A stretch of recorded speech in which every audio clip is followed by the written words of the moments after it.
Avant d'être capable de résoudre des équations trigonométriques puis d'étudier les fonctions trigonométriques, ce qu'il faut faire absolument, c'est aborder le cercle trigonométrique, puis c'est ça qu'on va faire maintenant. Dans le cercle trigonométrique, c'est bien important de le comprendre parce que c'est l'outil par excellence avec lequel vous allez travailler pour résoudre vos équations trigonométriques. Il faut comprendre qu'à peu près 95% des réponses qu'on va vous demander, c'est des réponses précises dans cette portion-là du cours. Alors, le cercle trigonométrique, c'est le seul outil qui va te permettre de donner des réponses précises. Donc, c'est bien important de le comprendre, puis c'est ça qu'on va éclaircir maintenant. Première des choses, un cercle trigonométrique, c'est quoi? Ça le dit, c'est un cercle qui est tout simplement de rayon de 1 unité. Donc, c'est un cercle qui a un rayon qui est 1 unité. S'il est plus grand ou plus petit, ce n'est pas un cercle trigonométrique. Donc, voilà. Qu'est-ce qu'il y a de particulier dans un cercle dont le rayon, c'est 1 unité? Bien, ça donne des points particuliers qu'on sert beaucoup en trigonométrie.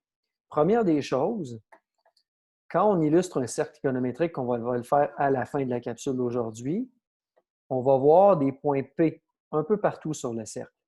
Après le point P, il y a une parenthèse avec un angle. Ça, c'est le symbole θ, okay? C'est une lettre grecque, qui est la même qu'ici. Donc, ça veut dire que si ici, j'ai 50 degrés d'ouverture, donc je suis à 50 degrés par rapport à l'horizontale ici.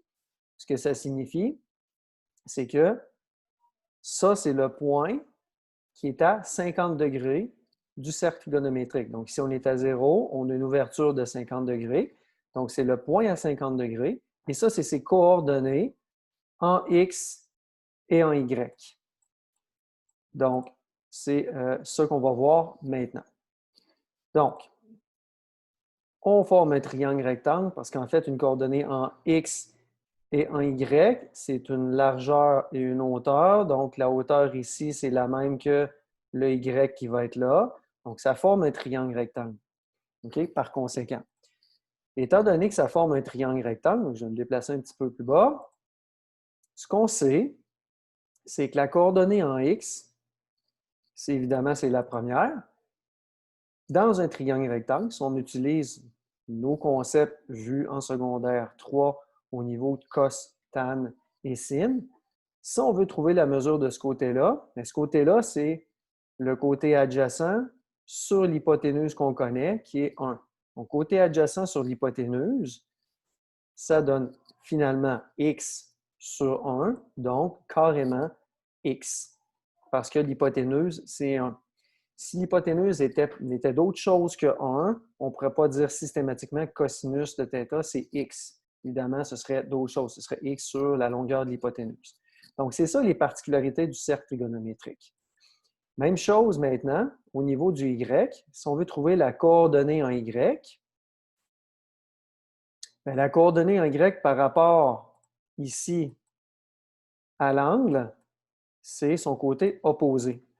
Donc, le côté opposé sur l'hypoténuse, ça, c'est donné par le sinus. Donc, y sur 1. Donc, si c'est donné par le sinus, ça donne y sur 1.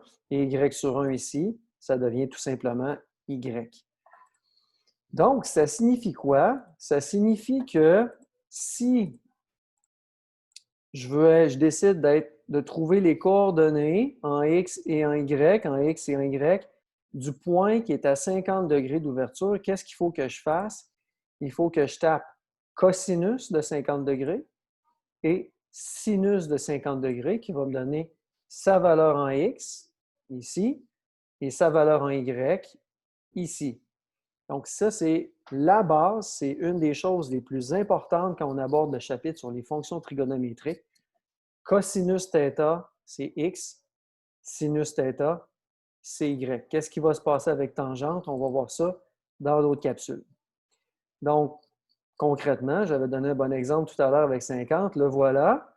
Si je veux trouver finalement les coordonnées à 50 degrés, bien, je vais faire cosinus de 50, sinus de 50, qui va donner 0,64 approximatif en x, 0,77 approximatif en y.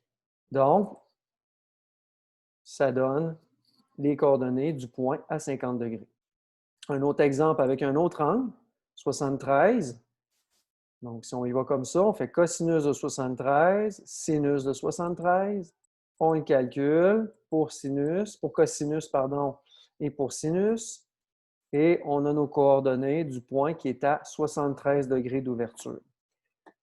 On remarque là, ici, que jamais, jamais ces coordonnées-là vont dépasser 1. Évidemment, 1, c'est le maximum, c'est le rayon. Ça va être les points aux extrémités ici. Alors, voilà. Donc, retenez bien que l'angle ici, c'est le même que celui-là, parce que quand on va travailler en radians un peu plus tard, il va falloir se souvenir que des radians aussi, c'est des angles. Ensuite de ça, maintenant, ce qu'on va faire, c'est qu'on va apprendre à voir comment est-ce qu'on a réussi à construire le cercle trigonométrique tel qu'on le voit quand on le voit fini, final, avec des radians dedans. Donc, ce n'est pas des démonstrations généralement qu'on demande de faire en secondaire 5.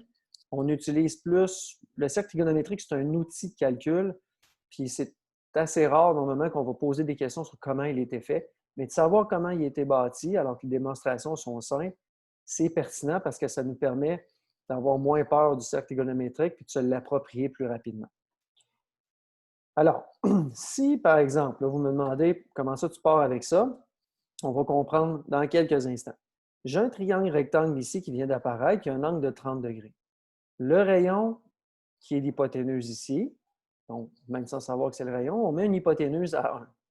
Le côté opposé ici, je sais que c'est une demi parce qu'il existe un théorème en géométrie qui dit que la mesure du côté opposé à un angle de 30 degrés quand c'est un triangle rectangle, c'est la moitié de l'hypoténuse. Donc, sans calcul, je suis capable d'affirmer que c'est une demi. Ensuite de ça, le troisième côté, il va falloir le trouver avec un théorème. Le théorème par excellence, c'est le théorème de Pythagore. Donc, je l'applique. 1 au carré est égal à une demi au carré plus x au carré. On simplifie ça un petit peu. Donc, une demi au carré donne un quart. On transfère le 1/4 de l'autre côté. Ça donne 3/4. On fait la racine carrée de tout ça. La racine carrée de 3/4 va être la racine de 3 sur la racine de 4. La racine de 4, ça va donner notre 2 ici. Donc voilà, ça signifie que ce côté-là mesure racine de 3 sur 2.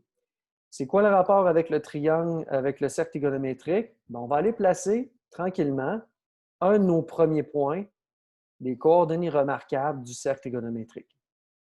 Donc, on a placé notre triangle bleu dedans. Donc, ça signifie que le point, à une ouverture de 30 degrés, c'est racine de 3 sur 2, une demi. Pourquoi on n'a pas écrit ça en nombre décimal? C'est parce que le cercle nous permet de trouver des valeurs précises. Alors, on ne travaille pas avec des nombres décimaux.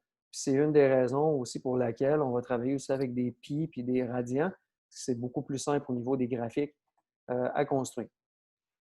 Si, dans un deuxième temps, on travaille avec un triangle qui a un angle de 45 degrés, qu'est-ce qui se passe? Les deux côtés ici, ils vont être identiques parce qu'on a un triangle isocèle. Ça, c'est 45, ça aussi, c'est 45, ça, c'est 90. On applique le théorème de Pythagore encore une fois. X carré plus x carré donne 2x2. On isole le x. J'ai racine de 1 demi. Ça donne 1 sur racine de 2.